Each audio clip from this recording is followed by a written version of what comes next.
Kepada penggugat dan tergugat, silahkan mengaktifkan kameranya karena majelis hakim akan memasuki ruangan Zoom. Kepada majelis hakim, saya persilahkan.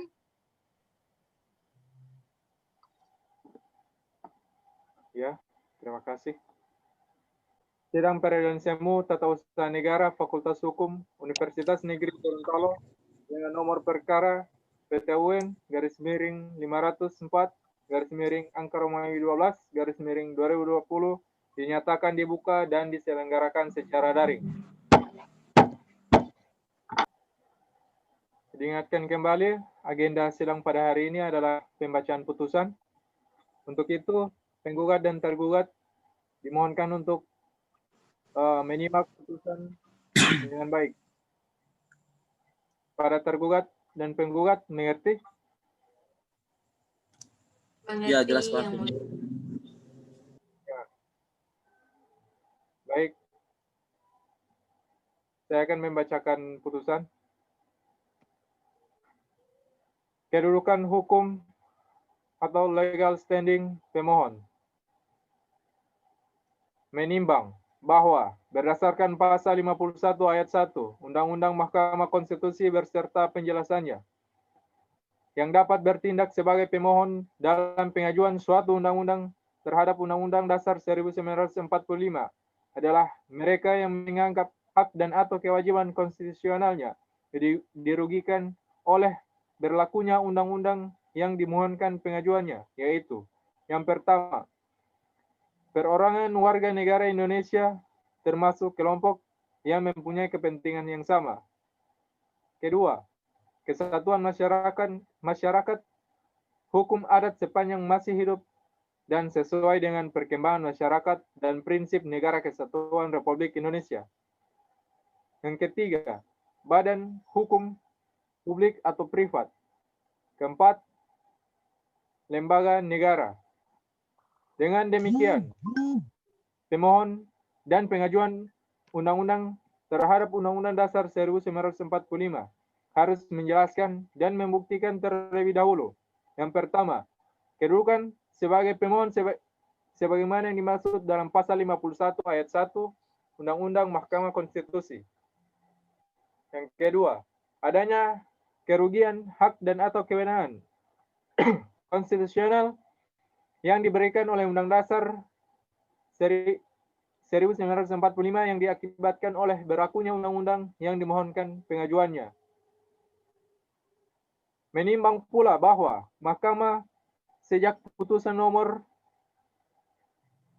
006/PUU angka Romawi 3/2005 tertanggal 31 Mei 2005 dan putusan nomor 11/PUU angka Romawi 5/2007 bertanggal 20 September 2007 serta putusan-putusan selanjutnya telah berpendirian bahwa kerugian hak dan atau kewenangan konstitusional sebagaimana dimaksud dalam pasal 51 ayat 1 Undang-Undang Mahkamah Konstitusi harus memenuhi 5 syarat, yaitu yang pertama, adanya hak dan atau kewenangan konstitusional permohonan yang diberikan oleh Undang-Undang Dasar Negara Republik Indonesia tahun 1945. Hak dan yang kedua, hak dan atau kewenangan konstitusional tersebut oleh pemohon dianggap dirugikan oleh berlakunya undang-undang yang dimohonkan pengajuannya. Yang ketiga, kerugian hak dan atau kewenangan konstitusional tersebut harus bersifat spesifik dan atau aktual atau setidak-tidaknya potensi yang menurut penalaran yang wajar dapat dipastikan akan terjadi. Yang keempat, adanya hubungan sebab akibat, klausa verbat antara kerugian yang dimaksud dengan bentuk undang-undang yang dimohonkan pengajuannya.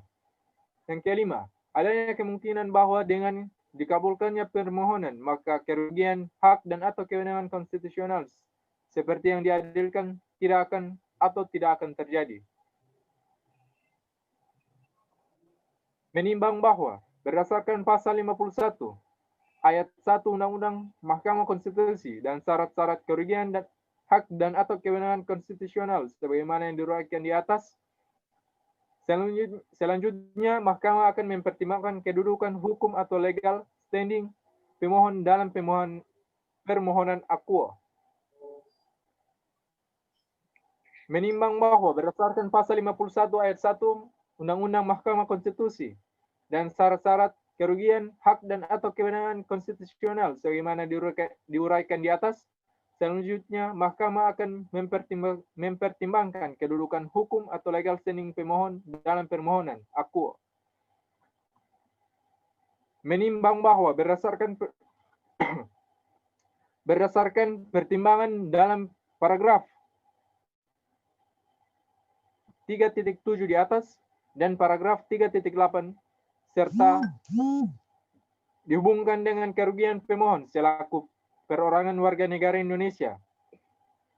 Pemohon mempunyai hak konstitusional yang dirugikan oleh berlakunya peraturan yang dimohonkan pengajuannya. Menimbang bahwa karena Mahkamah berwenang dan pemohon memiliki kedudukan hukum atau legal standing, maka selanjutnya Mahkamah akan mempertimbangkan mengenai pokok permohonan. Pendapat Mahkamah menimbang bahwa pokok permasalahan yang diajukan permohonan adalah menguji pasal 1 angka 3, pasal 77 ayat 1, dan pasal 109 ayat 3 Undang-Undang PTUN, serta pasal 226 ayat 1 Kitab Undang-Undang Hukum Perdata. Maksud saya Kitab Undang-Undang Hukum Pidana terhadap pasal 228D ayat 1 dan pasal 28H ayat 2 Undang-Undang Dasar 1945. Menimbang bahwa permohonan mendalilkan ketentuan pasal 1 angka 3 Undang-Undang PTUN telah merugikan hak konstitusional pemohon. Menimbang bahwa menurut Mahkamah pemohon telah merujuk pada pasal yang tidak lagi berlaku dan tidak memiliki kekuatan hukum mengikat. Undang-Undang PTUN telah diubah 2 kali dengan Undang-Undang Nomor 9 Tahun 2004 dan Undang-Undang Nomor 51 Tahun 2009. Pasal 1 Undang-Undang PTUN telah diubah dengan Undang-Undang Nomor 51 Tahun 2009. Pengertian keputusan tata usaha negara sebagaimana diatur dalam pasal 1 angka 3 Undang-Undang PTUN mengalami perubahan menjadi pasal 1 angka 9 Undang-Undang Nomor 51 Tahun 2009. Sehingga dalil pemohon yang meminta Mahkamah untuk membatalkan pasal 1 angka 3 Undang-Undang PTUN yang mengatur mengenai pengertian keputusan tata usaha negara adalah tidak tepat karena adanya kesalahan mengenai objek permohonan. Menimbang bahwa pemohon juga mendalilkan pasal 77 ayat 1 Undang-Undang PTUN telah merugikan hak konstitusional pemohon karena tidak merumuskan secara pasti mengenai waktu bagi pengadilan untuk memutuskan eksepsi tentang kewenangan absolut. Menimbang bahwa pemohon mendalilkan pasal 226 ayat 1 Kitab Undang-Undang Hukum Pidana bertentangan dengan pasal 28D ayat 1 dan pasal 28H ayat 2 Undang-Undang Dasar 1945. Terhadap dalil pemohon, menurut Mahkamah Kekuasaan Kehakiman memiliki asas untuk menyelenggarakan peradilan cepat, sederhana, dan biaya ringan yang diadopsi dalam Undang-Undang Kekuasaan Kehakiman. Namun pada praktiknya, penerapan prinsip peradilan tersebut tidaklah sama. Oleh sebab itu, ketentuan pasal 226 ayat 1 Kitab Undang-Undang yang menetapkan petikan surat putusan pengadilan diberikan kepada terdakwa atau penasehat hukumnya segera setelah putusan diucapkan, merupakan kebijakan hukum yang bersifat terbuka dari pembentuk undang-undang berdasarkan asas peradilan cepat, sederhana, dan biaya ringan, serta kepentingan para pencari keadilan. Dengan demikian, permohonan pemohon tidak beralasan hukum. Konklusi.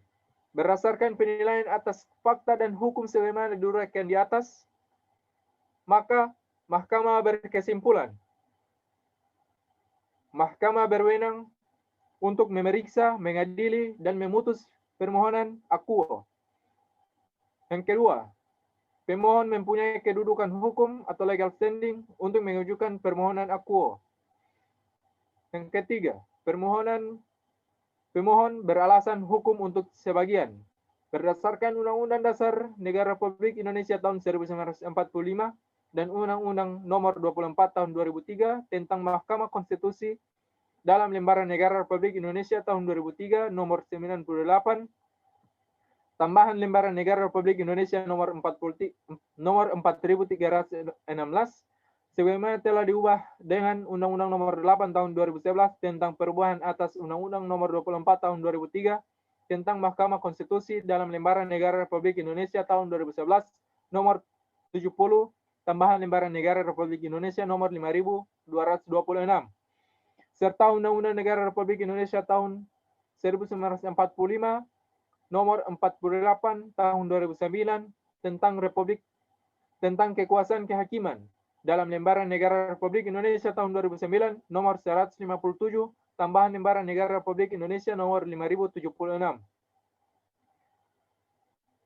Amar putusan mengadili menyatakan bahwa mengabulkan permohonan pemohon untuk sebagian Pasal 109 ayat 3 Undang-Undang Nomor 5 tahun 1986 sebagaimana telah diubah dengan Undang-Undang Nomor 9 tahun 2004 dan terakhir dengan Undang-Undang Nomor 51 tahun 2009 tentang peradilan tata usaha negara dalam Lembaran Negara Republik Indonesia tahun 1986 Nomor 77 tambahan Lembaran Negara Republik Indonesia Nomor 3344 bertentangan dengan pasal 28D ayat 1 Undang-Undang Dasar Negara Republik Indonesia tahun 1945. Pasal 109 ayat 3 Undang-Undang Nomor 5 tahun 1986 sebagaimana telah diubah dengan Undang-Undang Nomor 9 tahun 2004 dan terakhir dengan Undang-Undang Nomor 51 tahun 2009 tentang peradilan tata usaha negara dalam Lembaran Negara Republik Indonesia tahun 1986 Nomor 77 tambahan Lembaran Negara Republik Indonesia Nomor 3344 tidak mempunyai kekuatan hukum mengikat. Memerintahkan pemuatan putusan ini dalam berita acara Negara Republik Indonesia sebagaimana mestinya. Untuk itu hakim menolak permohonan pemohon untuk selain dan selebihnya. Demikian putusan dalam rapat permusyawaratan hakim yang dihadiri oleh Majelis Hakim Konstitusi pada hari ini, Jumat tanggal 25 Desember 2020. Untuk itu, sidang pada hari ini dinyatakan ditutup.